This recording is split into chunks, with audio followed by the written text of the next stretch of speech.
Welcome, everybody. What a powerful time to do what we're going to do today. Let's face it. Come on, everybody. Let's face it. Modern society does not empower us, let alone equip us for what we're going to talk about today. Doesn't encourage us, doesn't empower us to understand the mystical or spiritual nature of life, let alone our being. If anything, we're numbed, we're disconnected from this part of ourselves. That's why many struggle. What we're going to cover today, very practical, very real, very life-changing, and exclusive opportunity to share with you one aspect of what I do around the world, bringing more soul online, bringing what is natural, a natural part of us, our spiritual gifts. And we're scared, we're overwhelmed, it's complex, it's mystical, and we call it weird. We call this God-given natural part of us weird. So today we're going to get into this notion of what are these gifts? What are these extrasensory pathways, aka these extrasensory pathways? How do we bring them online? How do we activate them? What does activation mean, even? To take it from its dormant state, turn it on. How natural it is. We're going to have opportunities to experience it and do a very powerful activation. I believe this is the 5th time I'm teaching this course, this topic. Essentially a modern day wizard school, a modern day Jedi training, pick your metaphor. Yeah? And we're going to pepper in this notion of highly sensitive people, extrasensory, sensitivity as strength, vulnerable power. This notion that really, as the science is catching up with what these ancient wisdom teachings, what these ancient mystics, scientists in their own right? Science and spirituality is what I bring together as a spiritual scientist. And they spoke of this time where we would awaken as a society, individually and collectively. And there were prophecies spoken of even in the biblical traditions, right? Wherever you go, indigenous, biblical, there were prophecies. There will come a time when these beings will awaken. These souls will remember.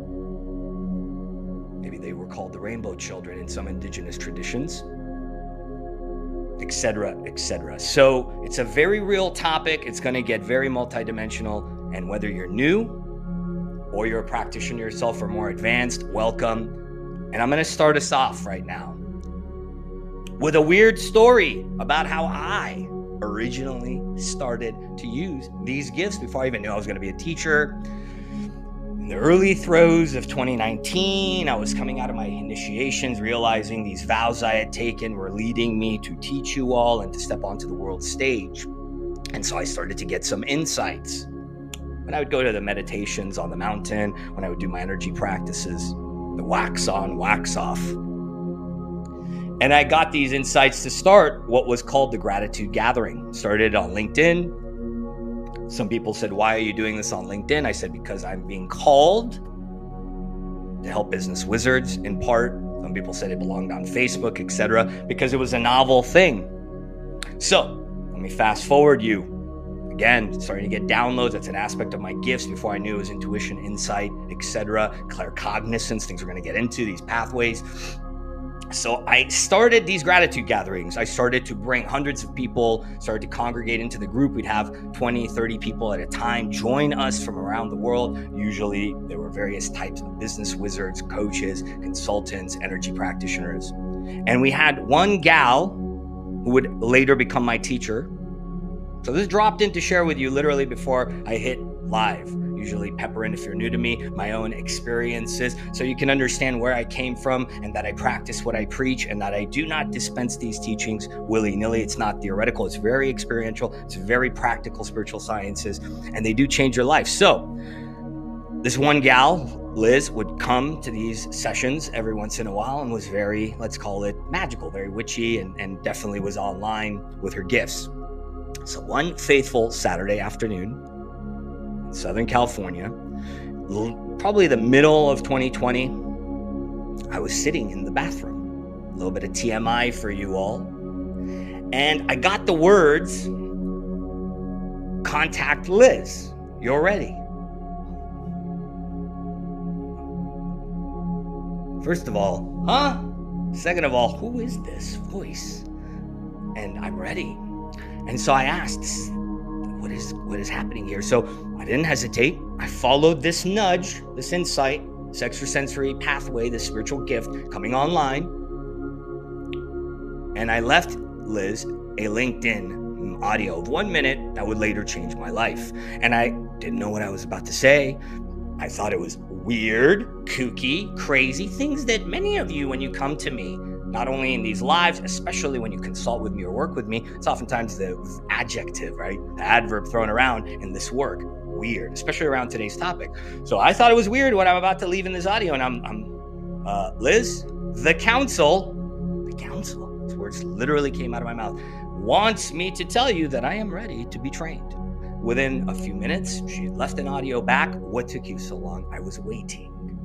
So what would then be a teacher of mine in the lineage of pranic healing and Arhatic yoga, Grandmaster Choa Kuk Sui's lineage, was told earlier, which is why she gravitated into my space, which is why I oftentimes tell you all, I'm proud of you, or I appreciate you following your soul's nudge to find me, much like I found that teacher and many others. So things were coming online, and I was starting to use these gifts more prominently in my life and work. I was starting to make sense of my gifts and genius. You with me? So it was a very interesting experience, right? And early in my journey, I easily have found myself where many of you are sitting, that this stuff can be very overwhelming, can tax our logical brain. And as I started to warm us up and welcome everybody, warm up the synergy of the space before we really get rocking and rolling, that you understand and appreciate that I get it. This is not easy work. Society does not really favor this. And why would they? The institutions, why would they want us to be an empowered society, especially when we have these God-given gifts that with 20%, that all these sciences are converging on these understandings, that these evolutionary engines, well, everything you're going to learn about today. So I've been where you're at, and I appreciate you following your nudge to be here today. We're going to really get into this wizarding school, this Jedi training, and you're going to understand something where you're going to leave here. My intention for you all is to share with you these skills, these practical wisdom teachings, and the techniques and wisdom and practical ways you too can step into this, activate your gifts, learn to maneuver and hone them, understand your genius. Each of you is going to have different forms of these gifts, and to understand that this is natural. This is God's way of helping our society, our collective move forward in this next age, in this unfolding paradigm shift. Some call it the New Earth, the Great Awakening. It is really a transcendence of us as a species. You with me? You with me? Who's with me? Who's not with me? We're going to start with a warm-up practice in a little bit, in a couple of minutes, to actually start priming, turning on our subtle awareness. Because what good would it be to turn all this on if you haven't even tuned in, turned on, tapped in, as they say in some of the wisdom teachings? We're going to do some teachings around what are these pathways, how does it operate, how is this normal, what does it mean to transmit, receive, etc. Some of the nuances of the spiritual sciences. And we're going to touch upon then the next practice as we get further along in today in these modules that I've designed for you all with great care and love. We're going to tap into how oftentimes we block, we have wounds, we have shadow stuff around using our gifts and genius, fears, doubts, etc. Maybe societal persecution, wounding, curses, hexes, some of the extraordinary stuff that dovetails to that. We're going to clear this stuff. That's going to be the second real first practice, the warm up. And then this is really the first real practice of the day, where we start to transcend. And with the help of our higher self, we're going to turn some of these blockages into opportunities for growth, transformative growth at that. Then we're going to do some more teaching and some of the subtle nuances of where highly sensitive people, neurodivergence, understanding our sensitivities, these extrasensory gifts sometimes make us predisposed to sensitivity. How do we understand this? How do we bring power to that? How do we take that sensitivity as strength? Again, you're going to start to see a theme. Society is not structured, doesn't teach this, etc., etc. Why many of you are guided here today, you know what I'm saying? So then we're we're going to actually do an activation that I'm gifting to you all for the first time. The other times I've taught this, we haven't done this activation. It's been sitting in my archives that I've developed, these curriculums that I'm birthing through, working on, developing, perfecting, working on myself, others, clients, etc. So that activation is going to be the third practice, the second actual meaty practice of today, where we're going to go in and we're going to turn on the three main gates.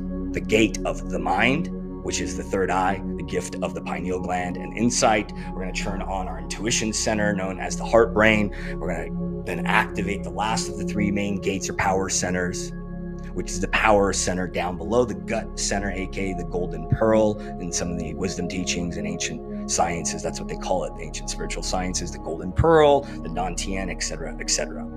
And so in that last activation, we're going to churn on some of these energy centers that are fundamental for any of the higher level work. If you want to be a psychic, light worker, if you want to start downloading, and we're going to touch upon hopefully the people that were here last week and asked these questions about channeling and light languages and speaking in tongues. We're going to touch on that as well. Do some best practices and energetic hygiene tips for how do you start to use these gifts without going bonkers and knowing that it's not imagination, it's real, etc., etc., etc. So that's what's in store for you all today. I hope you're ready. Buckle up. If you're new to me, this is going to change your life. You followed your soul's nudge, as the anecdote that I warmed us up with. So buckling up. So what happens, and I'm going to start speaking about some of you all in the audience already joining us as we really get underway here. What happens when we don't understand our gifts? What happens if we're a byproduct of society? What if we're in this 20% we're going to learn about that Dr. Aron's research converges on some other things that I'm going to teach you? That's my own unique, let's say, thesis. What happens if society isn't structured and we don't really own our gifts, if we suppress them? So here are the flavors of things, and tell me how this is starting to land for you as to why would you even do this? How does this apply to me? How is this going to impact my life and work? You mean I could bring this into my 9 to 5 and actually shape what I do, my calling, etc.? Very real stuff. So first thing, and I'm going to speak for myself before I prognose and diagnose anybody else. So I'm telling you what I've seen in clients and in myself. So one of the symptoms is we'll start to limit our joy, our authentic expression. We're not really going to bring this genius forward. We're going to suppress this passion. We're going to suppress this calling. We're going to suppress these gifts. We're going to suppress the I hear things or I see things or I have a claircognizance, these extrasensory pathways. So we start to suppress. We start to damper our light. We start to not really follow what God, source, multiversal intelligence wants us to do here. In our work, this definitely shows up in suppressed passion, burnout. You start to see this more and more. I've had so many people that, myself included, back in the days, I was a woo-woo lawyer. What I'm doing now, activating the soul in leaders, I was doing that for entrepreneurs and founders as a lawyer. Yeah, only I couldn't really speak my truth. They would call me a wacko, a woo-woo, a weirdo, right? All of these societal things that start to keep us contained. And in some instances, this suppression can lead to mental health distress, mental health issues, right? And we're not here to diagnose anybody. We're not giving medical advice. There are very real people, clients I've worked on, paid clients, that literally their gifts not being understood, not being trained, not having these opportunities to be with somebody like Haas, who's mastered them, teaches other people how to hone these gifts and pathways, not only to be more cogent, so you can step forward in your life, mission, and work, and really implement this in a way to not only make your life better, the world better, right? So you start to see this because that suppression, if you have really big gifts, you can almost sometimes, people think they're going crazy, they hide it in themselves. Since I was a child, I saw the light people, the shadow people. I'm telling you real anecdotes from people I've worked on, right? You certainly aren't going to tap into your vision and your purpose here. And in some instances, this is why some people have chronic disease, due to the immense mismanagement of these very real energy pathways, these very real energy systems that impact us. Yeah, so let me know how this is landing for you. If you can relate, does this land for you? Does this resonate? Is this, wow, this has been my experience too, because I was hiding my true and fullest potential. I didn't want to bring forth that I had these gifts. I was fearing both internal stuff and external stuff. And so there's founders all around the world People that have technologies birthing through them, a concept we talked about in a live event recently. This concept of birthing through your calling. Well, you need to be able to activate your gifts to birth through your calling. And so you see this, especially in the executive space, in the business world. You see people conforming to fit in. And what if you're here to change it? What if you're here to normalize it? What if these conversations more and more will share with others the permission slip that I'm giving you all, and we're going to really get into today? It's okay to do this. It's natural, it's safe, it's God-given, and that this is doing your part to step up and step into these gifts and these genius, so you don't have to leak the energy, you don't have to stay in the sadness, the sorrow, the unfulfillment, the shame, the misery. A lot of this stuff correlates to feeling more fulfilled, more impactful. So I don't know how this lands for you all. That's going to change after today. That's my promise to you, sorry, not sorry, that if you want to hide after today, you will not be able to, especially if you partake in the second and third practice. It's going to really unpack you and churn on these dormant faculties and capacities that are very real and that are meant for you to use, which I call your gifts or your genius. Can anybody relate to this? Or is this so completely far-fetched that you're like, I didn't come for this. I got no problems. I'm a genius and I know how to use all my extrasensory capacities and otherworldly intelligences, and I'm using them right now. And that's why the world is so amazing, because the world is so amazing because we have so many people activated and in alignment with their soul and implementing it and taking those steps. And that's why the world and the new earth and heaven on earth is here, right? I mean, let's look out our window. Everything's so peachy. Everything's so great. A Messiah is going to come save me tomorrow. Not really. You are going to have to do the work and step up into this. So let me know how this is landing, really warming you up, getting everybody warmed up, and then we're going to start this warm-up practice and really get into this, yeah? Why don't we actually get into our warm-up practice, yeah? We're about well underway here. So I'm going to invite you to get comfortable sitting in an upright position. I'm going to light this candle and open space before I invite you to get comfortable, close your eyes, and start actually dropping in. And then I'm going to guide you in a warm-up guided practice to actually drop in and start priming your extrasensory awareness. As I light this candle over here, I'm going to invite you to close your eyes. As we call down the divine to help us in this work that was well underway. There's a lot of movement in the energies when we start speaking about it, bringing our awareness to it, and certainly is already happening in this 30 minutes together. We call down the divine to support this work, whatever that looks like for you. If it's God, source, the higher dimensional realms, we call that energy down to us now. Simply get comfortable, closing your eyes, bringing your hands to your chest, allowing yourself to breathe naturally as I do this invocation before I start guiding you into this process. And as I do this, maybe you want to do a little extra credit before we actually start tuning in.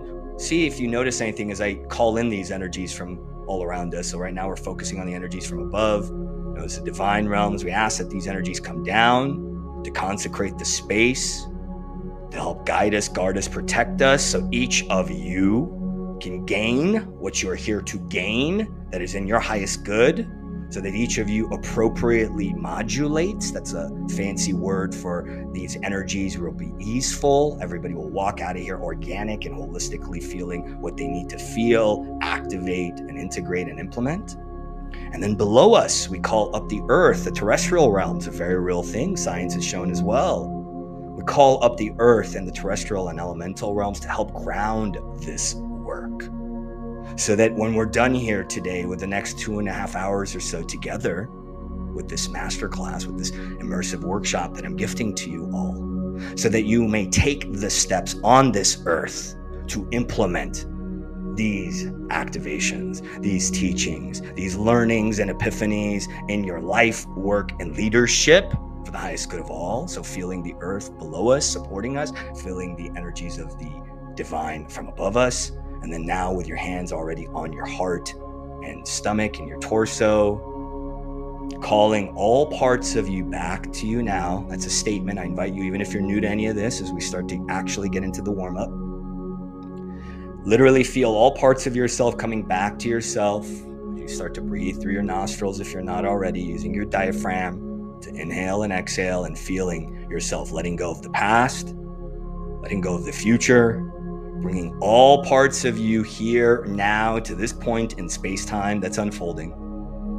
Feeling more and more of yourself opening and dropping into your torso. With every inhale and exhale you take, arriving more and more in your torso where your hands are. Breathing naturally through your nostrils. Inhale, filling the diaphragm. Exhale, contracting it towards the spine. With every breath you take, drop out of the mind, drop deeper into the body. Opening, using your hands to anchor and your breath to deepen. Anchoring out of your head into your body. Feeling more and more of your awareness dropping down. More and more of your presence embodied. Let your breath center you, allow you to arrive more and more into your body.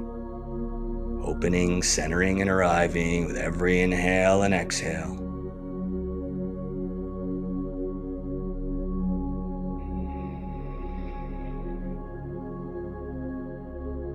As we're doing this, especially if you're a beginner to any of this, start to tune in. Start to feel the energies within you. It's known as the subtle awareness, different forms of perception. And see if you can start to tune into the energy within you as you're breathing, the non-physical energies. Opening, centering, and arriving with your breath. One hand on the stomach, one hand on the heart.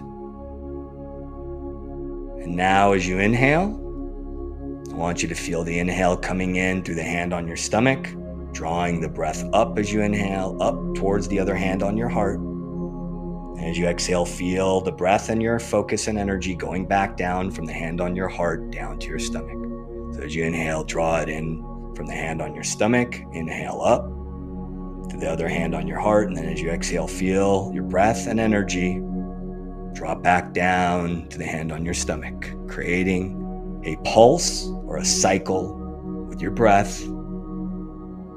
Inhale up, exhale down, allowing this breath cycle to support you in deepening deeper in awareness, deeper into the subtle energy field.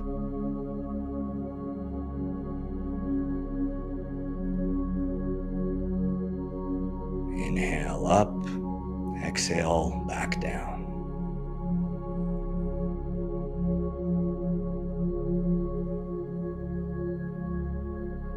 As you're doing this, continuing this breath cycle, notice the subtle realms within you. What do you notice? Is it easier? It's like a muscle. So for some of you, it's going to be like, I don't feel anything. Some of you, if you're more advanced or practiced, it'll be deeper and deeper. For wherever you're at, continue to follow my instructions.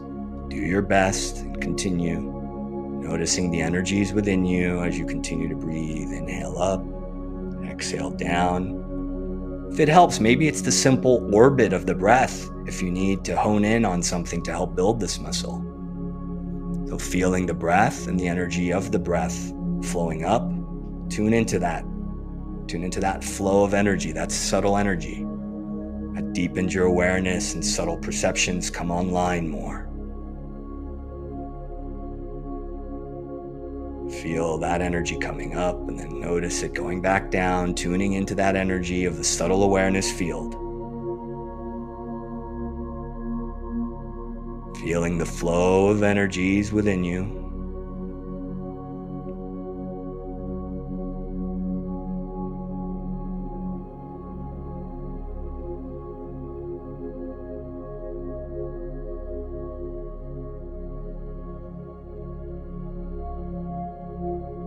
Now go a little bit further. Notice around your hands, around your stomach and back and arms. It's usually easier around the parts of us that don't have clothing, especially if you're early on beginning. So we're going to now turn our focus as you continue these breath cycles to the energy field around us. So we focused on the inside. Now let's go to the outside using a cue of a few inches above our skin, around our hands, our body, our arms and legs. Start to notice your actual biofield. Even science has confirmed we have this. It's not woo-woo, it's not fake, it's real. The actual bioelectromagnetic field. If you're new to this, it may take some time, and that's okay. Do your best. If you're advanced, see if you can go deeper. The Buddha would meditate and eventually feel the quartlets. That's how deep into the energy field the Buddha could go with practice. So go deeper if you're already well-versed. Feel the energy field around your skin. That's what helps. Take baby steps. Feeling your breath. Inhale up, exhale down, that energy flow within you, and then now adding to it, feeling the energy field around us.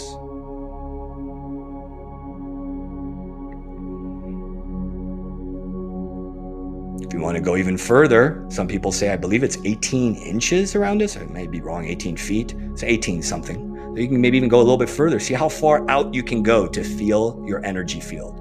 See how far out you can go to feel your aura, your biofield. If you are more advanced, really challenge yourself to build this muscle of subtle awareness. If you're basic, stay to the couple of inches around your skin. If you're new to this, you're a beginner, as I call it, as in beginning to really dial in. Breathing in and out, inhale up, exhale down, feeling that flow of energies within you, and then now the energy field around us. Taking another inhale and exhale. And then coming back to the room slowly, opening your eyes, wiggling your fingers and toes. Take a moment to come back to the room, come back to the here and now.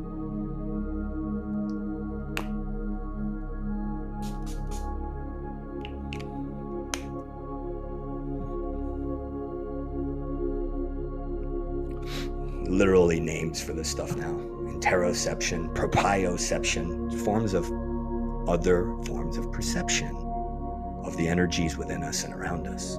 So very basic warm-up, what I call basic warm-up, foundational. What does this have to do with our spiritual gifts? Like I said earlier with Devika's comment, some of the basic foundational human things we can do, like feeling, we're numb to or disconnected to, and this isn't as basic, this is a little bit more advanced, even if I call it basic, to feel our energy field within us and around us. Society hasn't prepared us for that.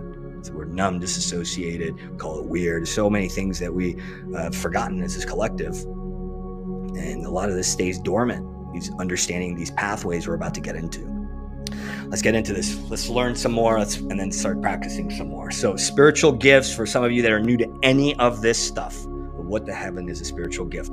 You used the word siddhi earlier, S-I-D-D-H-I, the ancient Vedic sciences that created yoga and some of that mind-blowing Ayurvedic stuff. They called them siddhis. Joe Dispenza calls it superpowers. Spiritual gifts is a safe moniker that I use, especially in the executive business corporate realm. It means our energetically oriented capacities and skills. It is our energetic oriented, or another word I often use, are extrasensory. What is extrasensory? So you have this right here. That's a sense portal. This is a sense portal in your nose. This is a sense portal in your ear. This is a sense portal in your mouth. These also are part of these gifts. Usually when we talk about these things, it's the other portals, our intuitive portal of the heart, the insight portal of the third eye, the gut brain or the power center, the golden pearl that feels and has a body intelligence attached to it. So hence extrasensory. They go above and beyond the normal use of these 5 portals. That's what spiritual gifts mean. So I use the word extrasensory oftentimes. So I don't like the word highly sensitive people. No offense to HSP. I love that term. It's good enough for now because it reinforces a stereotype that we're highly sensitive. What if we're extrasensory? What if that's actually what's happening? So, and when we talk about that, that's why I oftentimes don't use HSP as readily. I use extrasensory perception, and it's already in the zeitgeist, ESP. Wait, you mean like that word that's been around for like 100 years? ESP, like lucid dream, yeah, that kind of stuff, which is, again, usually it's in secret societies, different orders. You got to go to a mystery school. It's not like openly taught anymore, certainly not for ages.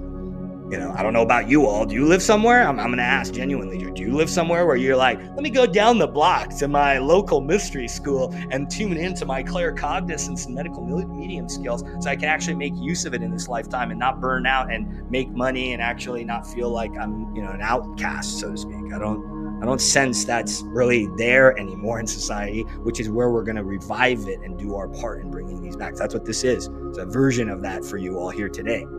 So these pathways are very real. We're wired naturally. For instance, some of you, when you start to raise your frequency, aka ascension, bring in more light, raise in frequency and vibration, a very real thing, bring in more of your light bodies, activate more of your siddhis. Your ears will hear a non-audible frequency range. How many people?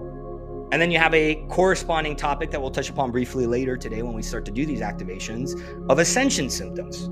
I have tinnitus. You may not have tinnitus. You may be actually picking up inaudible frequencies that you haven't learned how to master and how to use these valves. So it could be, like I said, the auditory, the 5 sensory portals, or as we're going to unpack today, the more advanced ones that are oftentimes what we're referring to with this topic. The clair gifts is what they're called. Clair gifts, clairsentience, clairvoyant, clair auditory, clair. We're going to even cover the rare ones, clairgustance, which is you can actually taste stuff. It's almost borderline synesthesia. Again, I studied to be a doctor.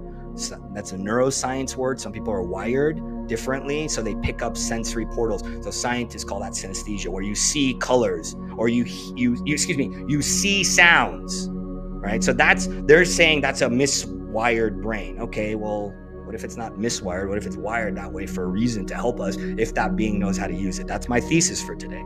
These were wired naturally, whether we call it weird or not. Nothing's weird. God doesn't make us weird, as I wrote about on LinkedIn this week, right? Nothing's weird. Some of you come to me, this is weird. I'm glad I finally have somebody to talk to about the spiritual stuff in my activations because everybody else thinks I'm weird. But what if you're not weird? You got to own it and basically step forward naturally and understand that you have a genetic disposition.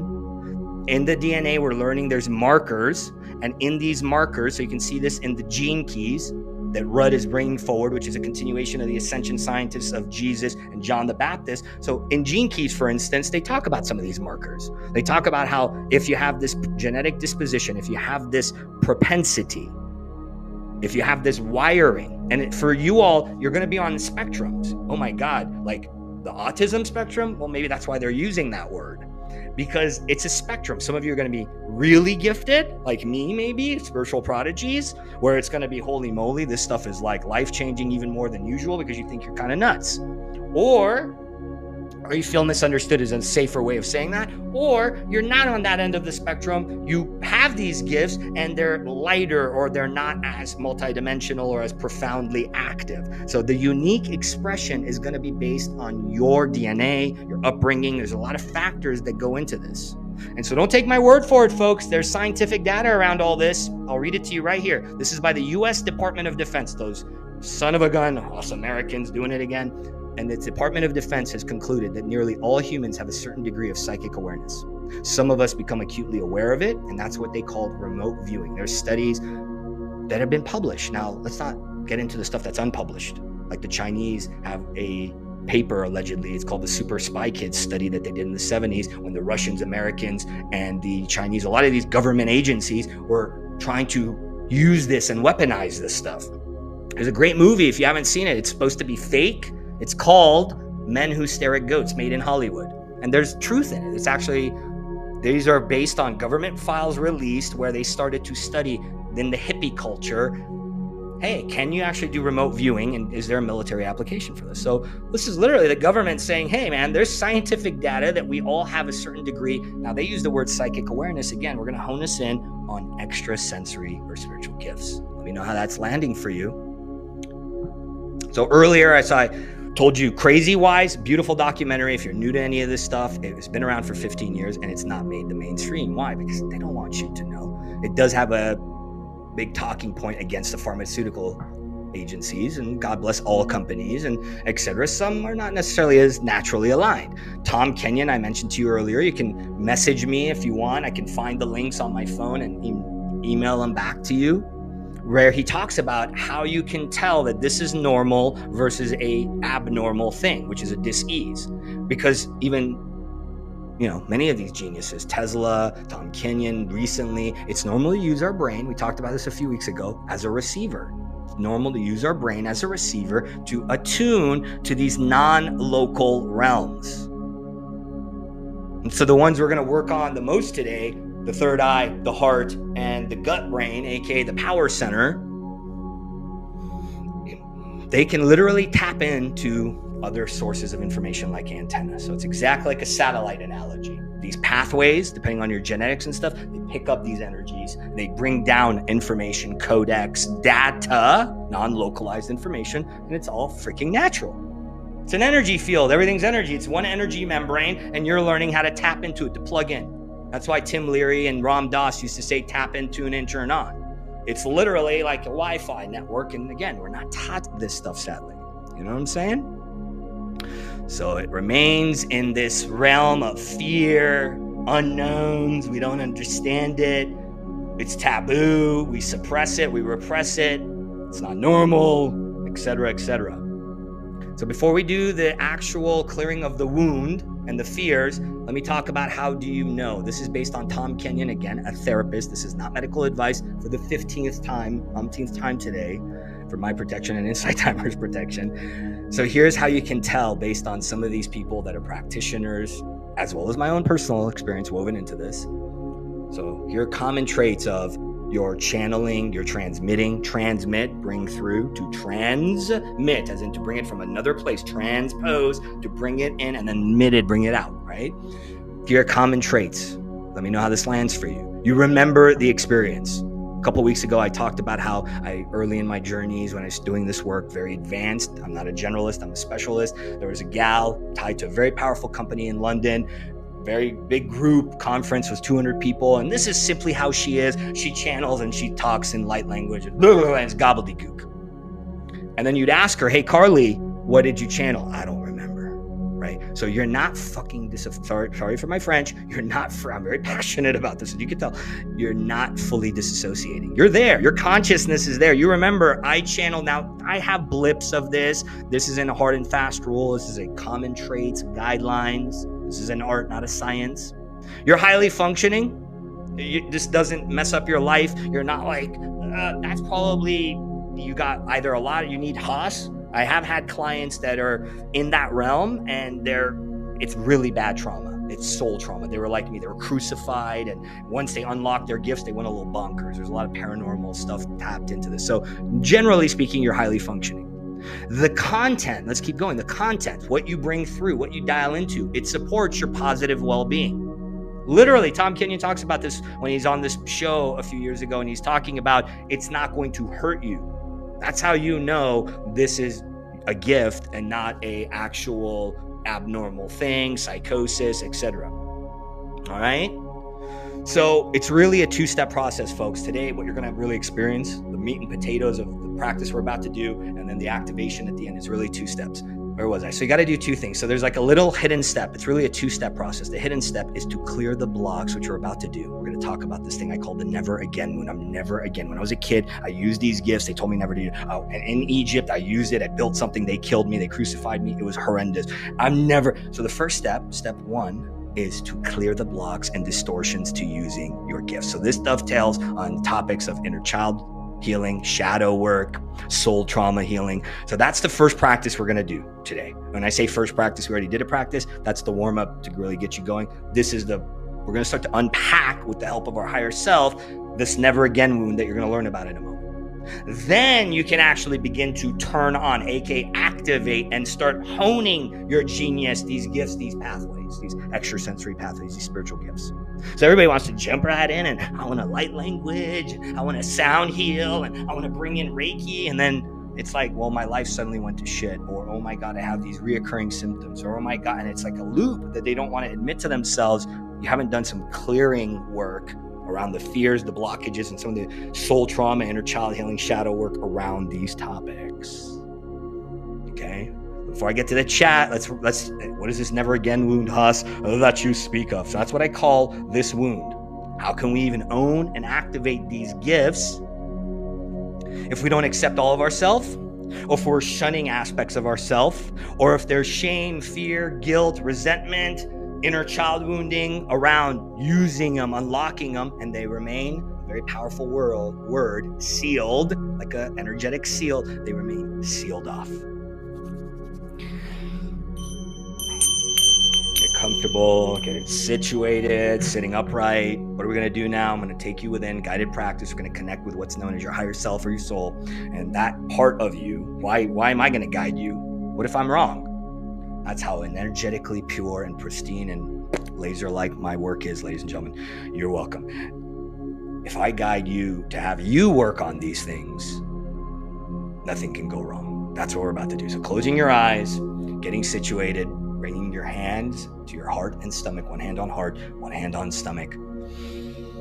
Breathing through the nostrils. If you didn't join at the beginning with the first warm-up practice, I ask that space that we open, the divine energies above, the terrestrial below, your higher self, which we're going to connect to more vividly, feeling divine protection around us more and more as you drop in, opening, centering, and arriving, using your hands to anchor to your torso, using your breath to deepen, opening to whatever's present in your mind. We've done a lot of talking. You may naturally have monkey mind too, so being open to whatever's present in your mind. As you breathe through your nostrils, using your diaphragm, opening to whatever's present in your heart, whatever emotions are present, opening to whatever's present in your body. More and more, every breath you take, centering and arriving more and more, dropping out of the head, dropping into the body, using the hands to anchor and your breath to deepen your awareness deeper and deeper within you, churning your gaze within you, churning your gaze within you.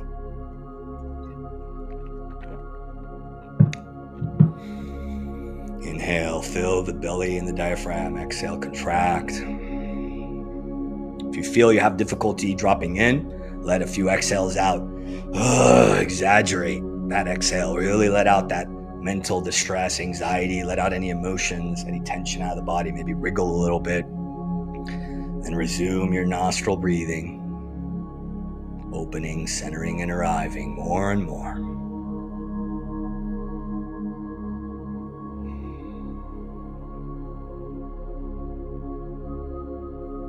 Feeling your toes, your feet, your buttocks on the chair. Feeling your belly, lower back, as you feel into them, relaxing any part that needs to be relaxed. Opening, centering, and arriving, dropping in.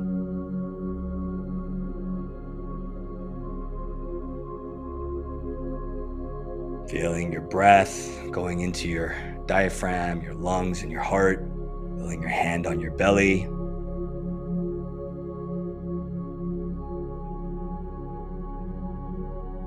On the next inhale and exhale, I want you to say out loud, I call forth my higher self. You don't have to understand what that means if you're new to this.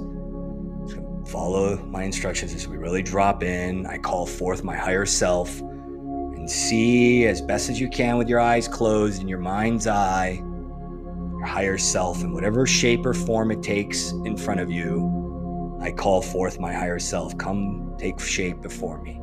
Say those words, I call forth my higher self. And in your mind's eye, as you continue to breathe and drop in, being present with whatever happens. If you're a beginner to this, you may not notice much. Maybe you'll see a ball of light, maybe some energy sensations. If you're really advanced, maybe you'll literally see like an angelic figure. I call forth my higher self. It's time. Take shape in my mind's eye. Literally, ask and ye shall receive. Breathing, calling forth your higher self. Seeing this being, this higher part of you, your super consciousness in form, appearing in your mind's eye, your inner sight. And as you breathe now, I want you to sense and see as if a little cord of light is growing out of your heart, going towards this part of you, this higher self in front of you. And as you breathe, feeling this cord like the blossoming of a flower, like it's growing out of you with every breath, growing out longer and longer, this cord of light going towards your higher self, and then connecting with your higher self. So if it's only a ball of energy, or if you're a beginner and you don't really see it, go towards the center of what it would be its chest, its heart center, as best as you can, towards where your higher self is in front of you. Feel your heart connecting with this cord of light to your higher self's heart or torso center area. And then as you breathe and you inhale, feel energy go through this cord, this connection, going towards your higher self as you inhale. And as you exhale, feel that higher self pulsing back to you. Inhale, giving life and intention to this connection that you're establishing. Feel that pulse coming out of you towards your higher self. And as you exhale, feel that pulse coming back towards you. With this breath, with this intention of giving life to this connection, feel yourself connecting, sense and intend for yourself to connect more and more with this higher self. When you feel the connection is established and you have a strong enough connection and you can really feel the pulsation or see and sense it, say out loud, my connection to my higher self is established. Setting the intention now through this cord, through this connection, to ask your higher self now. So out loud, dear higher self, or however you want to say it, use your words, say them out loud, have the words come out of your mouth. Higher self, I ask for your support and guidance regarding any blocks around using my gifts, my spiritual gifts. Higher self, I ask for your support and guidance now regarding any blocks, distortions, seals, if you want to use those words in addition, all of the above, regarding using my spiritual gifts, really honing my spiritual powers. Depending on where you're at in your journey, for some of you, you may notice a conversation start, maybe energy exchanges if you're a beginner. It may take a while, like a muscle, like I keep talking about. Do your best to continue to follow, go deeper into this guided process, and allow this part of you to interact with you, communicate through this cord of light, and transmit to you. Maybe it's information, maybe it's energy, maybe it's words or sounds. Maybe it's actually giving you something, a relic, or maybe it's actually working on you. There's variations for each of you of what may be happening now.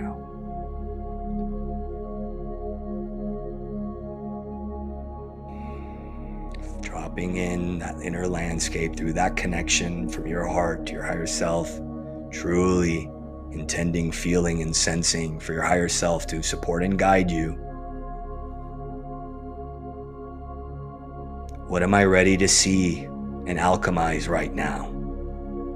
Maybe use that follow-up question, higher self, what am I ready to see and alchemize right now regarding using my full gifts? And be with whatever is happening. Begin being open to and receiving this support, this guidance, these transmissions on clearing your old blocks and distortions.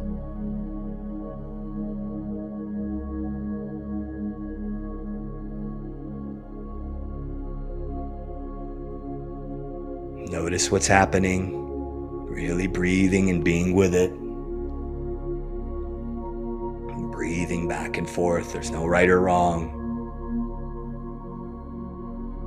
Trusting that whatever is unfolding as it should.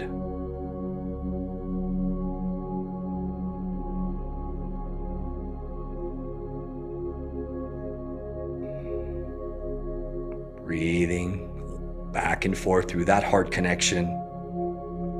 What am I ready to see and alchemize now regarding my gifts? Really allowing your higher self to do the work for you and on you.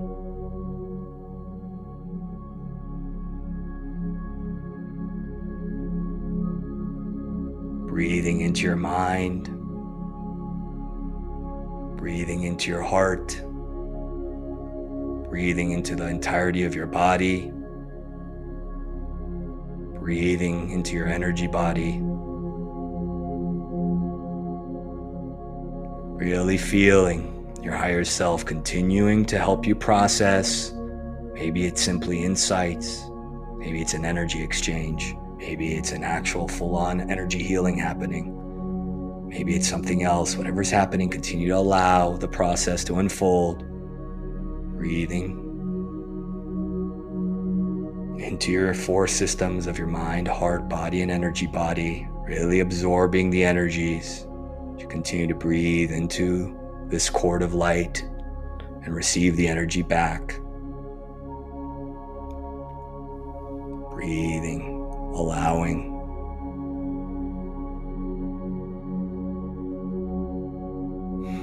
Noticing what's happening, bringing more consciousness as you're in this altered state process, feeling and sensing.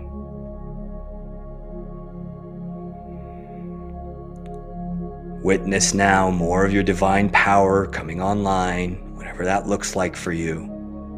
Maybe it's simply the flow of energy flowing up your body and then down your body. Witness yourself beginning to utilize your gifts. See what it would look like. Imagine the possibilities now of you utilizing more of your gifts, more of your spiritual power in your life. What does that look like? What does that feel like in your work and leadership? See more and more of your gifts coming online as is appropriate for you right now. The energy's flowing easily into you and within you. What would it look like? See yourself using these gifts, implementing this in your life and work and leadership.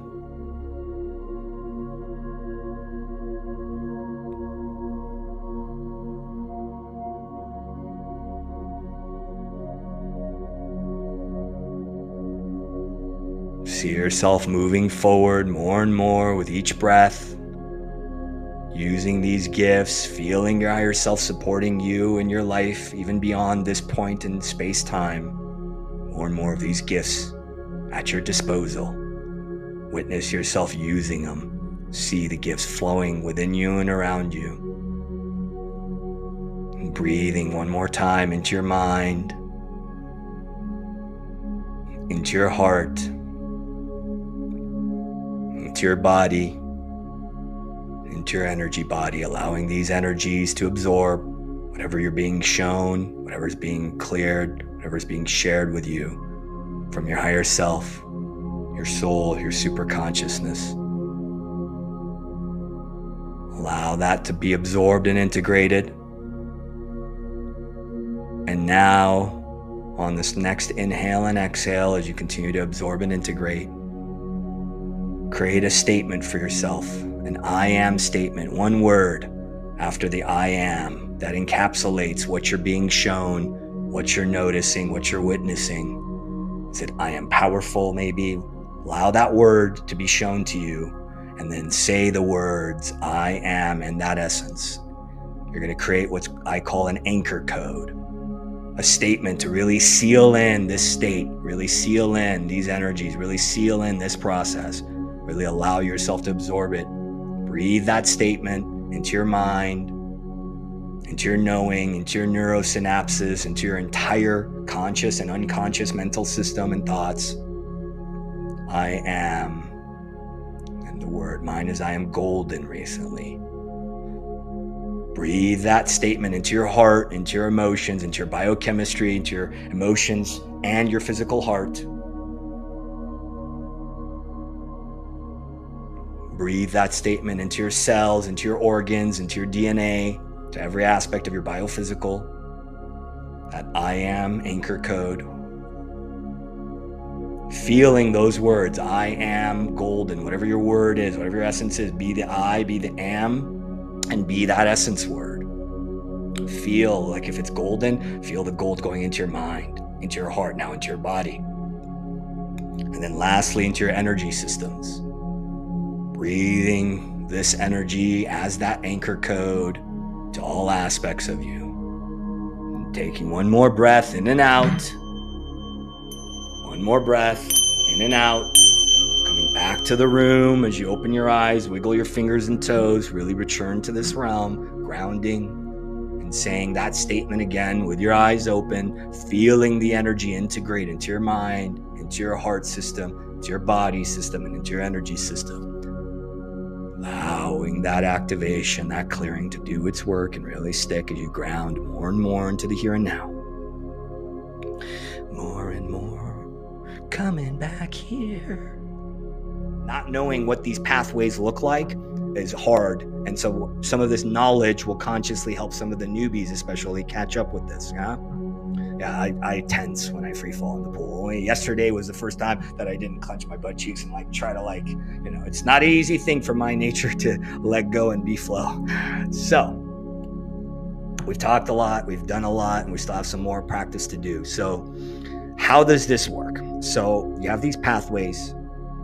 And as I said earlier, the analogy I want you to visualize is like a spy movie, like these satellites, like you see in James Bond, for instance, like they turn them on and then the satellites all go and they repivot. So these pathways, these biosensors, these part of us that are very real, they start to pick up as we train these muscles and we start to figure out, how do I operate? What is my unique expression of these pathways, which you're going to learn right now by me explaining the ways that it normally shows up.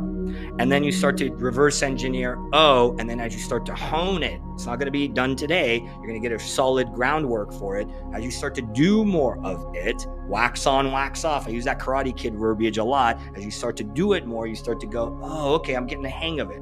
This is your whole lifetime, if not multiple lifetimes, that you haven't used these muscles. You haven't turned them on. They've been dormant, latent. So it's going to take a minute. So defining the pathway, it's very important to be able to go, okay, what are the pathways that I use? How does this information come to me? This non-local information, how does it come to me? All right. And so let's get into this. Let's get into some of this. So this is going to be new for some of you. It's going to be more advanced for some of you. New and advanced, and for some of you, it's going to be basic because you've heard some of this before. So for everybody's sake, here's the ways you can get. These are the ways you can get this information. These are the pathways, the types of ways these gifts are expressed or show up. So the three big ones that we're going to work on in this activation that everybody has, no matter what, is your insight center, your third eye, your insight center, a very real thing. Pineal gland is there. So you have your insight center, your third eye. Everybody has it. Everybody has it. Now, how you use it, we'll get into that in a little bit, in a second. Your heart, aka your intuitive gate. That funny word, intuition, very real. Science is starting to experiment and understand how that's beginning to operate. Science is a little bit behind, catching up steadily. And then lastly, your gut, aka your gut brain, aka the center of your body intelligence, aka what the ancient masters called your golden pearl, or the power center, or the solar plexus. Not really, it's power center, really sacral and solar plexus. So the entirety of that region, let's call it. And that is your instinct. I have a hunch, Haas. Well, is it an intuitive hunch, Madeline? Is it an intuitive hunch, Greg? Is it an instinctive hunch? Well, if you've never used these muscles, you're going to be like, what? There's a difference? So the three main gates that we're going to work on today are three of the main pathways that, again, is the most basic way to look at this. Insight. I did backwards. Insight, your third eye. That's your ability to see in your inner landscape and insight. And then you have intuition, again, at the heart center. It's like a pitching fork. We do a lot of that in the work I do in my workshops. It's included usually. There's some type of heart attunement. And today we're going to do a heart activation. And then lastly, again, to review, instinct, your power center. You with me so far? Now, let's go a little bit deeper down the rabbit hole. Let's go a little bit deeper down the rabbit hole. So, what happens when you start to get into the pure extrasensory that are not through these 5 sense portals? Well, some of what I'm going to explain is uses these and goes beyond these. So let's go step by step, aka the Claire gifts. Claire gifts, okay? C-L-A-I-R-E. My friend Claire has clairvoyance. That's the first one. Clairvoyance, voyance, your ability to see. So the pineal gland, your third eye, your insight center, sees internally. to actually be able to use your eyes and see beyond the spectrum of light that we can normally see is clairvoyance. Clairvoyant people can literally see light, your aura, can see all around you. Yeah? So that's clairvoyant. So as I start to go through these, going deeper, start to think about yourself. If you're new, okay, start to gather some reflection. How have I processed? How has it come to me? If you've never done anything like this before, what's happening now? Where is the energy coming from? Where's the information coming from? As I start to unpack this a bit, yeah? Clairaudience. My friend Claire has clairaudience. She has clear hearing. So then, again, a normal sensory portal, we did eyes, clairvoyance. She hears beyond the audible spectrum, like a cat would. She hears beyond the audible spectrum. My friend Claire who has clairaudience. Okay? Now, Claire has claircognizance. Cognition, knowing, is some form of the sixth sense kit. Oh, I can feel dead people, right? I can sense them. It gets cold. Or I have a embodied, it drops in. I have information. It's like an embodied sense. So it's claircognizance. You have clairsentience, which is its cousin. So they're like kind of synonymous. So it's a knowing that's embodied is sentience. Claircognizance is more, I kind of know it and feel it. It's mostly in your head. Claircognizance, clairsentience. Then you have a few that, but most people, I didn't know these existed until I started to teach this stuff. They have clairsalience. Clairsalience is literally, some of you have this. It's very rare. I don't run into many. I think in the chats here and there, I hear people when I teach this, they go, I have clairsalience. They can literally smell beyond the audible spectrum. Even otherworldly energies. I think Vicky, you smelled incense, right? So there's a little bit of clairsalience there. And then there's even clairgustance. You can actually taste it. So now, some of this is through the normal sensory portals. Some of this is not. Like claircognizance isn't per se, you can't localize it to a part of the brain and go, this part of my brain, it's kind of like there is no direct pathway. Now, one of you said, I see the future in my dreams. So there's two types of seeing. Let me back up. Let me make it simple. Precognition. What is precognition? I sense, or I'm shown, or I pick up information about the future, the timeline that's about to happen. It's not linear. Time is not linear. Time is all at once. So therefore, I'm getting information. That's precognition. Some of you are telepathic. Some of you can communicate telepathically. Now that's not your eyes. That's beyond. That's a pure extrasensory spiritual gift. That's like you literally are like telepathic. You can beam energy and communicate energetically. Some are psychic. That's kind of like a clairsentience. You can intuit, feel the energy field. You with me? So playing with this takes time. There's factors to keep in mind. One of the factors is how sensitive are you? How much acuity do you have? How attuned is this pathway? How sensitive is this pathway, right? Is it a really sensitive antenna? Does it pick up a wide spectrum? Or is it not that acuity? The acuity isn't that much. The sensitivity is not. That's one. The magnitude, how much energy, information of that it actually brings in. So how sensitive is it? How much magnitude can it pick up and process? And then processing speed. So these are factors you're going to play with. You're going to start, each of you, you're going to have different pathways, how they show up, the acuity and sensitivity, the magnitude, and then processing speed, how quickly you actually absorb and unpack it. So being aware of this, like how do I operate? Yeah, looking back, what is it? My sound, I hear things. For me, it's claircognizance and clairsentience. It's shown to me in my brain like little files. I open up and they go, hey, so-and-so is this, and I couldn't explain it to you. Over time, I've learned to reverse engineer it and put it into human words to say, this is kind of how it happens. Or it's a felt sense, clairsentience, like a medical medium. I can pick up in your energy field, oh, I'm picking up this, there's tightness here, there's movement here, there's this. Then I've learned to play with my sensitivity. How much energy can I process? How fast do I process? So anybody in the audience, don't put it in the chat if you don't want to. For the sake of time, we may not be able to get to all of it. Are you starting to get a sense of what could be my most prominent and strongest gift? Now, that doesn't mean you only have one. You could have a few. What's the most predominant? So as I said earlier, as I've started to unpack, become more masterful, I have other gifts coming online. Doesn't mean that's going to be my main pathway or the strongest one or the one that maybe I'm going to utilize the most in my work. So let me know as we kind of go through that, what's landing, and if you specifically, what do you feel is your predominant gift? What do you feel is the most predominant pathway that's operating for you?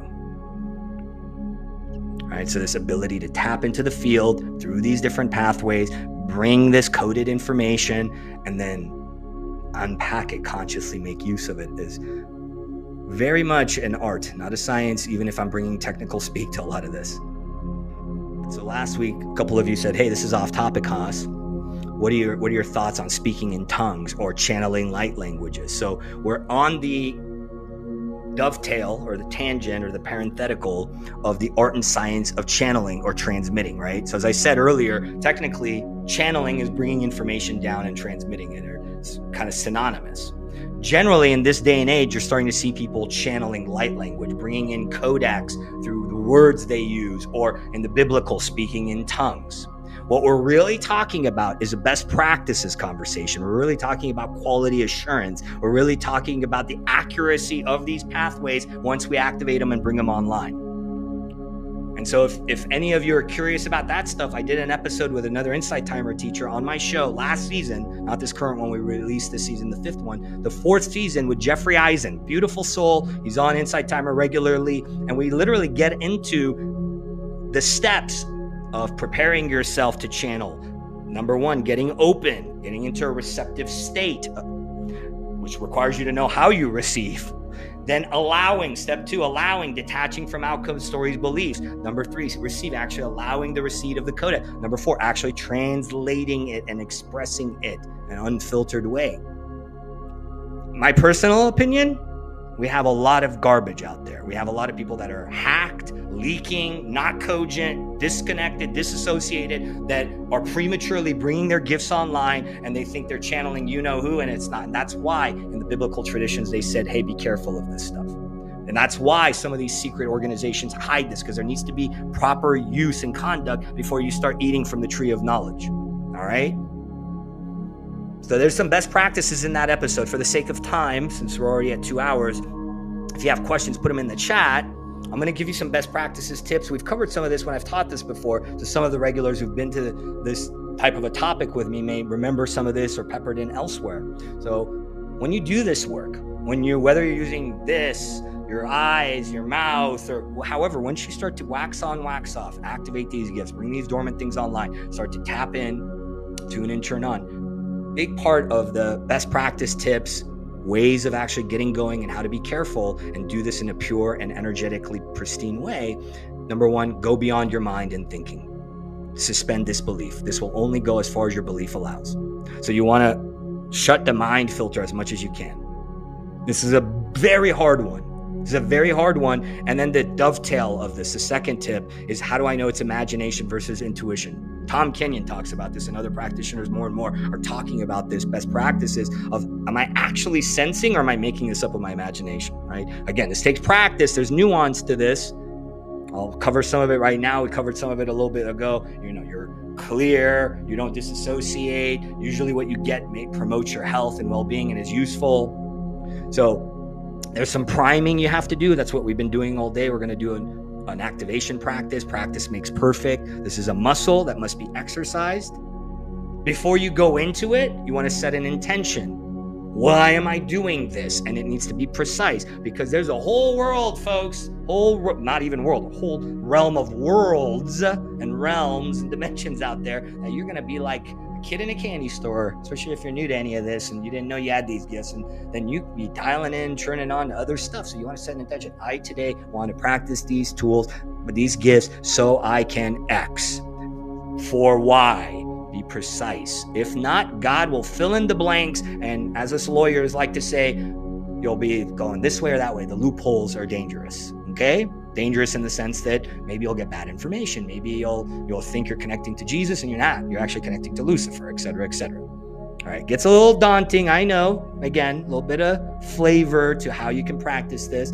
with that topic in mind, with intention discernment, you want to understand energetic shielding, energetic hygiene, concepts of dark arts defense, psychic protection. Why? Because you're starting to go into the energetic realms, the hidden dimensions that are within us and around us. This stuff is very real. Don't take my word for it. Documented in time memorial. Science is now understanding through CERN. We have phantom entities, dark matter, antimatter, black hole, all sorts of stuff that you can correlate to some of this nutty stuff that has verbiage in the spiritual speak.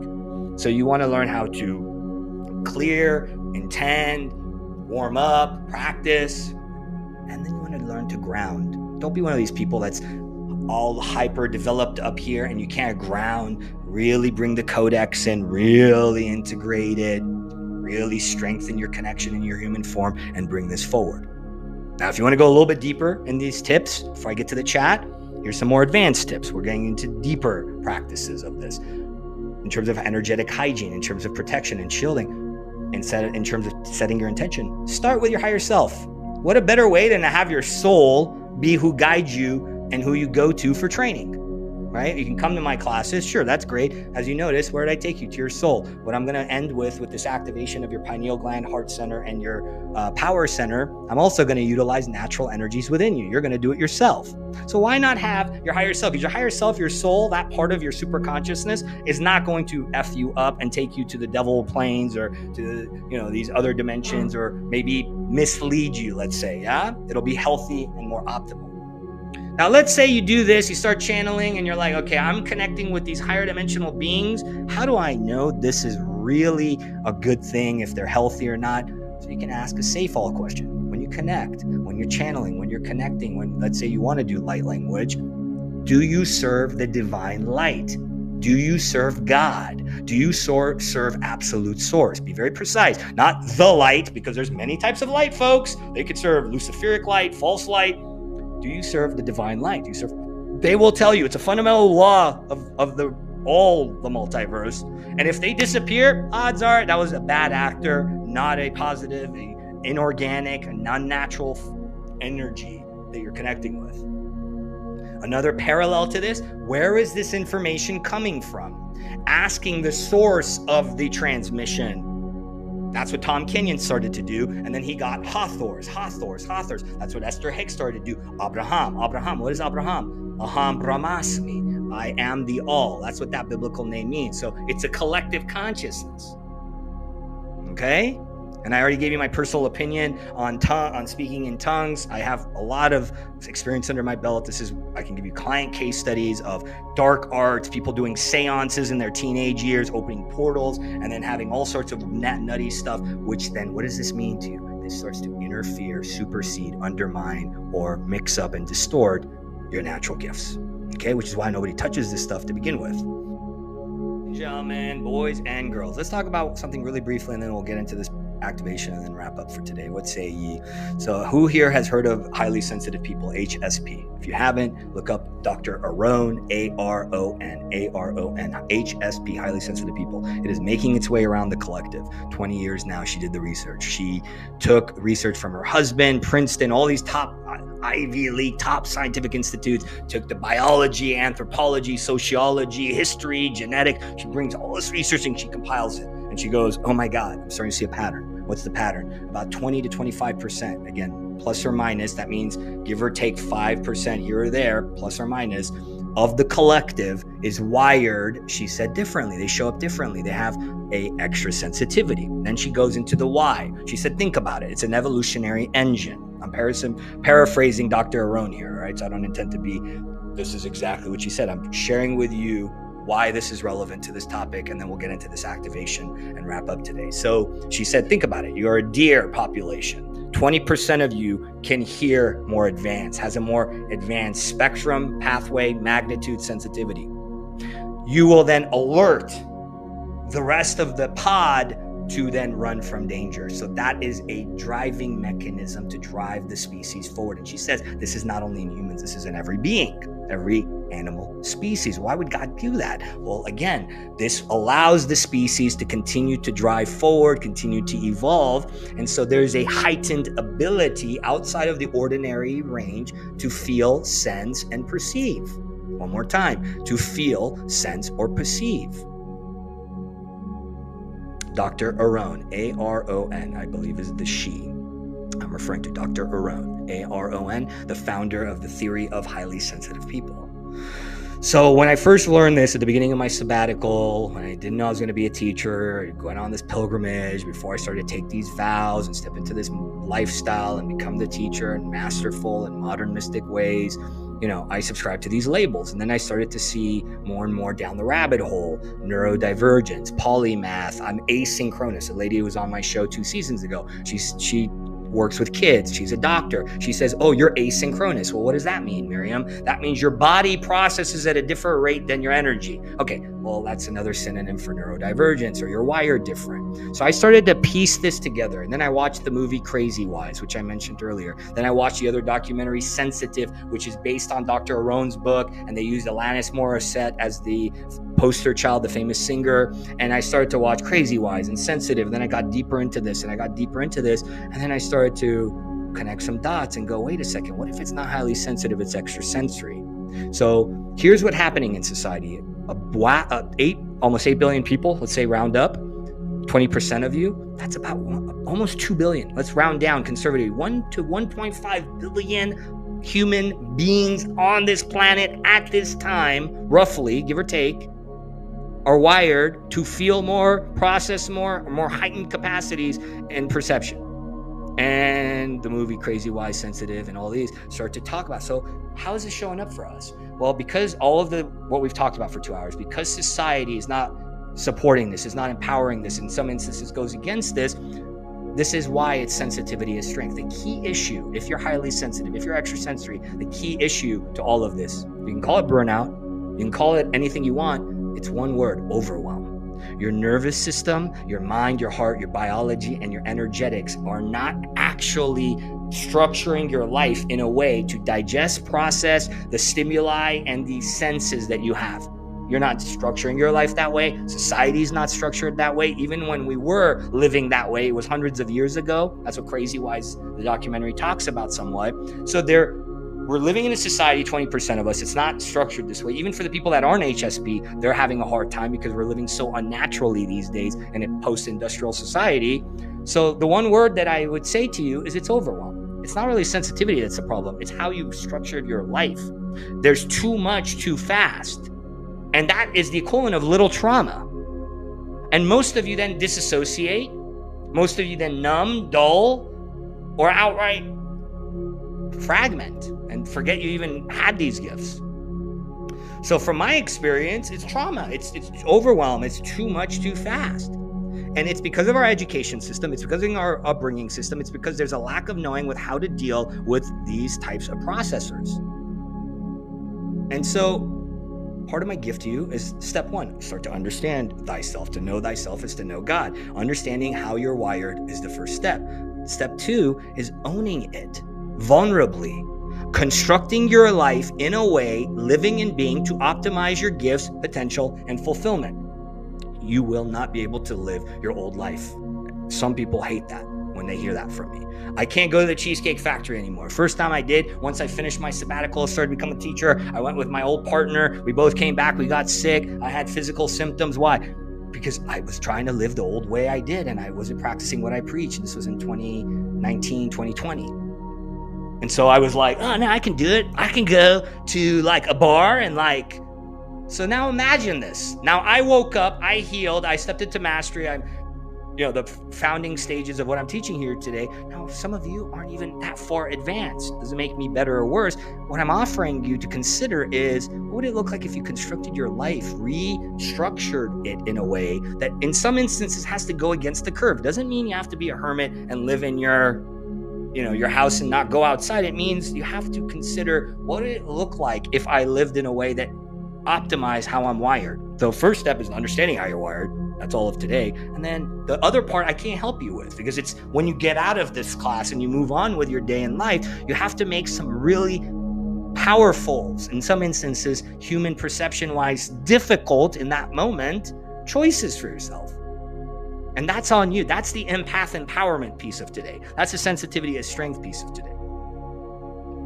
You can see it as this is a curse, Well, in some instances, you may be cursed. That's some of the clearings you saw in the chat. Ruby and some others is shadow things that were imprisoned. You may actually, or it's a perceptual shift, a responsibility to shift out of that and go, hey, man, you know what? I'm going to control. So now and it's hard. I'm not going to say it's perfect. I don't have a read on this to tell you what is the right. Some people say boundaries is the answer. And I go, well, boundaries are illusory if we're all one being at a grand higher consciousness level. So there's no right or wrong. You're going to have to pick your flavor. Generally speaking, I don't live the way I used to anymore. And it's somewhat difficult to explain to people, hey, and I only did it at another level recently, up until the last couple of years when I network. So what you're going to do, you're going to take a moment to set your intention. Okay. You may have been with me for the 2.5 hours. That's okay. Set it again. Don't put it in the chat. Close your eyes. Put your hand on your heart and your stomach. Tuning in, dropping in, opening, centering, and arriving, letting your breath drop into that nostril, diaphragmic breathing, and taking a moment to set your intention. Is it to own your power? Is it to connect with your power? And if so, what would that intention look like? Maybe you want to bring that anchor code forward that we did from the second module, the I am statement. Maybe even use that and connect some of these dots. Bring these ingredients together in one cake.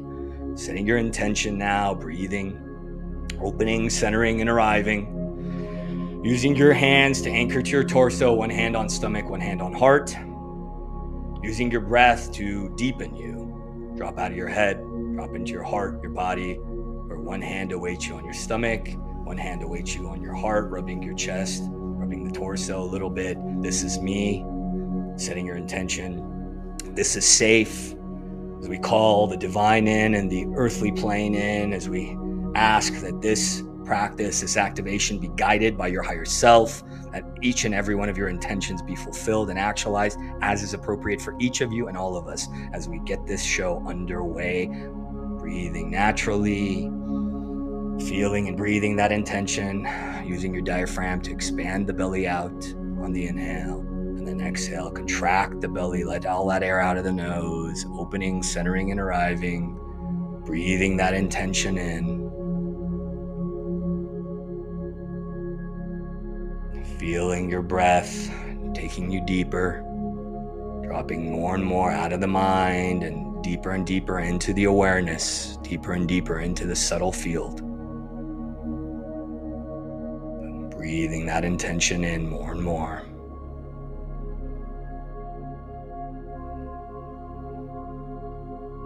Feeling an energy protecting and surrounding each and every one of us in the entirety of this virtual space.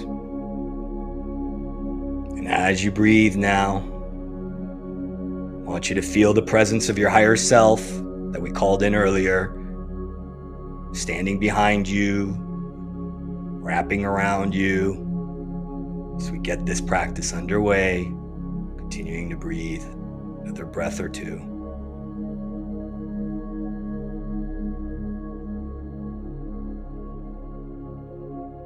On the next inhale, I want you to draw your breath, your awareness, your focus all the way up to the center of your head, the middle of your brow, right in the middle of your head. There's no right or wrong. Going into your third eye center in the middle of your head.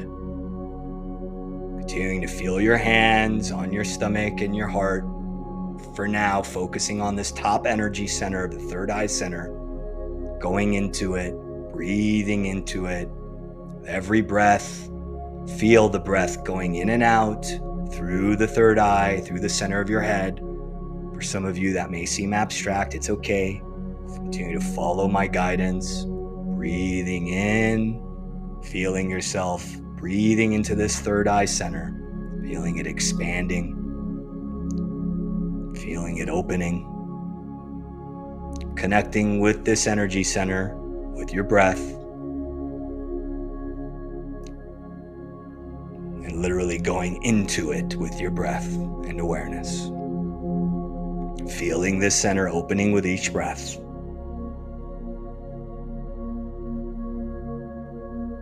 Now see yourself as if you're shrinking down and entering this center like an inner portal, actually walking in. See yourself walking in as you breathe, going into the third eye, literally walking into it, and see yourself arriving more and more in a cave, the center of the third eye.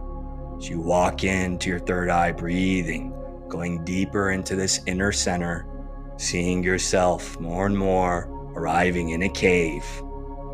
It's a divine cave. Take a moment to breathe, arriving deep in this third eye cave. Noticing yourself arriving more and more. What are you noticing? What are you sensing? What does it feel like to be in this inner cavern of your third eye center? Going through it like a portal. See yourself walking into the center of this divine cavern, literally in the center of your third eye. And when you arrive in the center, see yourself standing before a crystal. Whatever that crystal looks like, take it in. The center of your third eye, breathing into your third eye, seeing yourself deep in this cavern, seeing yourself in the center, standing before this third eye crystal. Put your hands around the crystal. Breathe life into the crystal, literally. Feel, sense, and intend for yourself to breathe life into it. See it flickering on, a rainbow hues turning on within it, flickering and glowing rainbow colors as you intend for this crystal in the center of this third eye cavern to turn on, to ignite. Breathing life into it. Seeing it flickering with rainbow hues more and more. Breathing and allowing the turning on of this third eye crystal. Allowing this activation to unfold as you breathe. Witnessing what it's like to feel, sense, and experience this crystal turning on. Seeing more and more the cave lighting up with these rainbow hues flickering more and more. Breathing in and out. Taking another moment to breathe in and allow this activation. And on the next exhale, see yourself starting to walk out of this cave. See yourself walking out of this cave, coming back to the center of your head. And as you exhale, drop down like an elevator shaft to your heart center where one of your hands awaits. Dropping all of your awareness into your heart center as you go into your heart center now. With your breath connecting to your heart center in the center of your chest. Breathing in and out, deeper and deeper, feeling the back, the front, the top, the bottom. This heart center glowing and growing as you breathe into it, opening it with each breath. I open my heart center with each breath I take.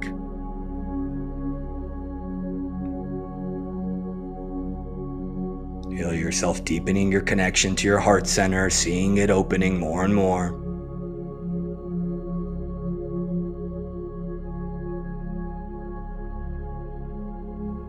Now, like we did before, see yourself shrinking down and see yourself entering this heart center like a portal, walking through your heart center and arriving in a garden. Seeing yourself connecting, going deeper into your heart, walking in through this portal of the heart and arriving in a garden. As you breathe, taking a moment to acclimate to this garden of your heart center. Feeling, sensing, looking around, walking deeper into this garden of your heart. Breathing and connecting. And arriving in the center of this garden of your heart center and noticing a waterfall. Only this waterfall isn't really flowing right now. So you're going to notice a valve. You're going to take a moment to find it. It's right in front of you if you choose for it to be. You're going to turn this on knowing that you're connecting to the flow of source, of God. And you see this waterfall in the center of this garden start to turn on, start to flow a rainbow water, rainbow flow coming through this waterfall in the center of your heart garden.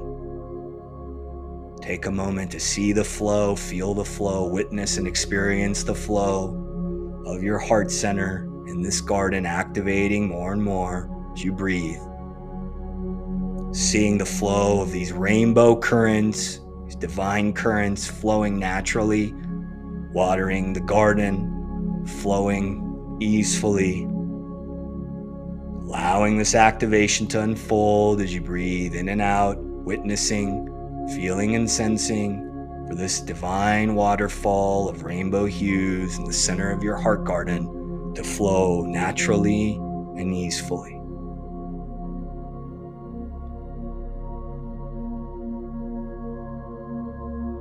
Breathing those energies, allowing that to activate and unfold.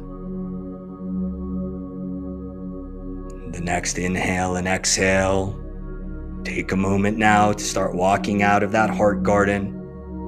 See yourself walking out of your heart portal, back in the center of your chest. As you exhale, drop down one more time to where your other hand lies in the center of your abdomen. As you drop into your power center and go into your power center with your breath, known as the golden pearl in some traditions. You breathe, connecting with this power center in the center of your abdomen. Breathing, feeling this power center opening with each breath you take. Feeling and connecting with it, opening it with each breath you take. Noticing the tension in your belly and lower back and middle back easing physically as much as the energetics of this center opening with each breath.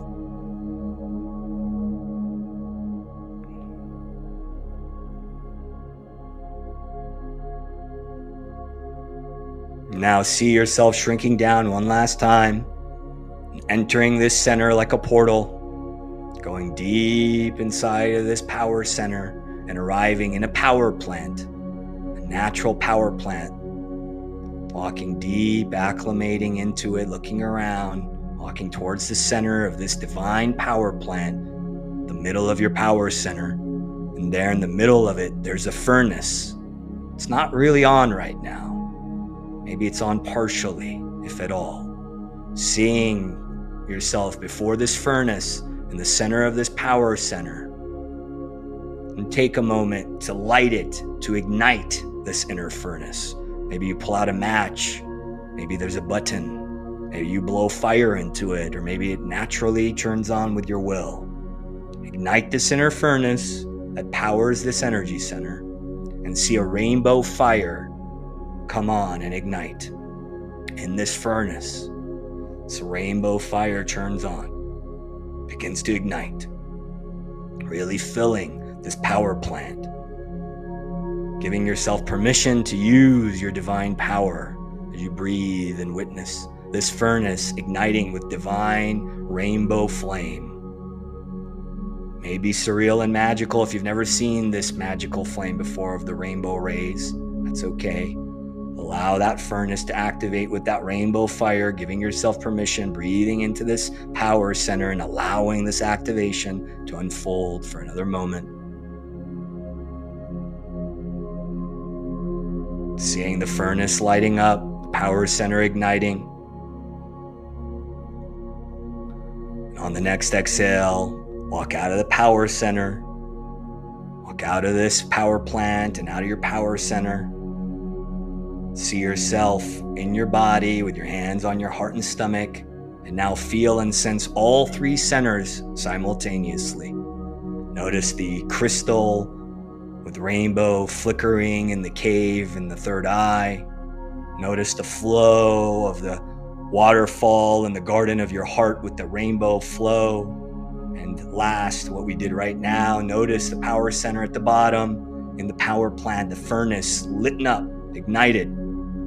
All of these centers activated. And as you breathe, noticing the energies flowing easefully for you. Seeing the energies as you breathe going up, as you exhale coming down. All three of these centers pulsing in unison, the crystal, the waterfall, and the furnace. As you breathe, notice these energies flowing into you and easefully within you.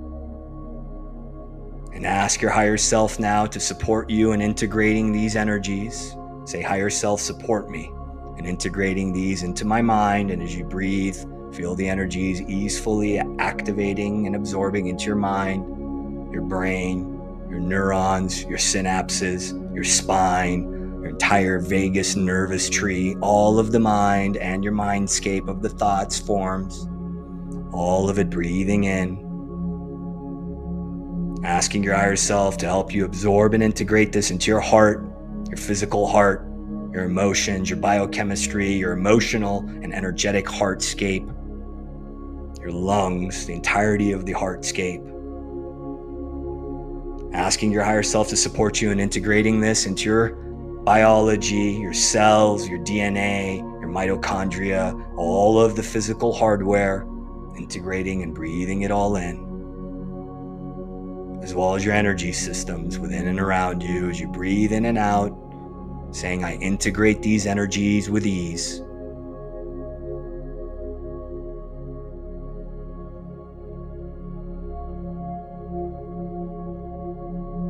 Feeling and sensing, allowing the absorption and integration. And then lastly, see yourself moving forward in your life, implementing all of this. What does it look like to use these gifts and these activations in your life, your work, and your leadership? What does it feel like? What does it look like? You breathe and absorb, witnessing yourself implementing and moving forward.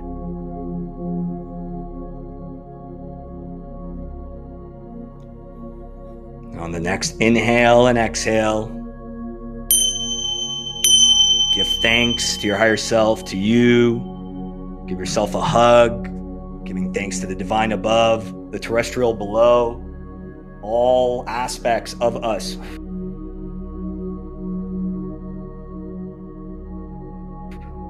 That's supported in this work. And gently opening your eyes and saying, I ground these energies. I integrate these energies, and maybe using that anchor code again if you haven't already. I am. Allowing these energies to absorb, integrate, and really grounding in your form. As you take a moment to acclimate to this reality, having activated these three main power centers, supporting you and bringing these extrasensory pathways and spiritual gifts online, gently coming back to the room, understanding that it may take a moment. You may be feeling a lot, maybe having different sensations or symptoms. Take a moment to let me know if you have any questions. What was that experience like for you? How are you feeling now? This has brought you more comfort, more power, confidence, more clarity, and certainly more self-mastery. And in a broader sense, I trust you understand that it's part of my mission to normalize this, to normalize these discussions, to normalize this work, to really own our weird, to use and integrate these gifts into our work, life, and leadership, to not make it a hobby or an avocation. In this way, it is how we're going to bring this new world forward, this new earth forward. Yeah? Let me know how you're doing in the chat. And we'll make some announcements and we'll wrap up for today. Hopefully you all are still here. Is everybody still here? You never know. You may be teleported. You got off on the left turn at the Andromedan Gateway. I mean, it was Regalis alignment yesterday. Who knows? Maybe you're in Sirius B right now. Good God. So, if you don't know me, hopefully you got a chance to experience me. I trust it. I'm Haas. I founded Soul Leadership. My mission is to activate the heart and soul of leaders around the world, those like you that are visionaries, spiritual executives, pioneering corporate types that are really here as change makers. And if you liked what you experienced today, support what I'm here to do. And how can you do that? Well, you can go to the tools and resources, for one, on Insight Timer and YouTube. When you bring them together, it's a curriculum. My website will be out soon, the foundations of my life's work that I've been working on developing for you all. And like the practices, comment, share them with others you feel will gain value like you have today. This is part of my mission. This is part of my life's work. If you feel you want to go deeper into this type of work, into this, let's say, exploratory practices and really make this strengthen these muscles more, so one way is to go to some of the tools I have available. So on Insight Timer, there's an old talk. It's one of the only talks I have. It's called Understanding Your 3 Power Centers. And I'm sorry, last week for those that joined, I gave you the wrong titles because I've updated my titles. So I apologize. Generally speaking, I do my best to remember the titles that I suggest. For the most part, you'll know because you can read the description. So it's Understanding Your 3 Power Centers. It's not only a talk, it touches upon these 3 main gates we activated. It gives you some practices, some very powerful wisdom teaching. So that's on Insight Timer. On YouTube, there's 2. You can go to Connect with Your Intuition, which is this gate and your crown and the soul stream and really practicing that, as well as a more advanced one called Connecting to Your Divine Origin. For those that are more advanced practitioners, light workers, etc., I would recommend you do that. It's called your Divine Origin one. It's on my YouTube channel, or the Connect with Your Intuition. Very powerful ways you can further the work. Generally speaking, I will record this. This will be available soon on the YouTube. You can start to find some of these masterclasses recorded available as I get the website done and all this. If there's something you feel called to work with me on, because this work has to be custom, there's only so much it can package into a general recording. And the best way is to work with me one-on-one professionally so I can support you. Because as I said today, this is not you do this on the side and you kind of keep this as a hobby. It's how does then activating these gifts relate to this topic we've covered, activating your gifts and then birthing your calling, and how to bring this more into your life, your work, and leadership. A very big part of my mission is to support and activate those that are here to activate the new earth. I'm an activator of activators. So those are the ways you can support my mission. I see some of you have donated. That's another way you can support. Do mic drops. I do gong drops, and today, because my microphone doesn't actually receive the gongs as well, we're doing chime drops, literally. Bow, bow, bow, bow. Lots of love and blessings to each of you. Thank you for being here, spending 3 hours investing in yourself. You'll be glad and thank yourself later that you invested in yourself. If you do work with me, you'll definitely be grateful for that investment in yourself. Wherever you're at on your journey, I trust this supported you, empowered you, and inspired you, and certainly encouraged you. Lots of love and blessings to each of you.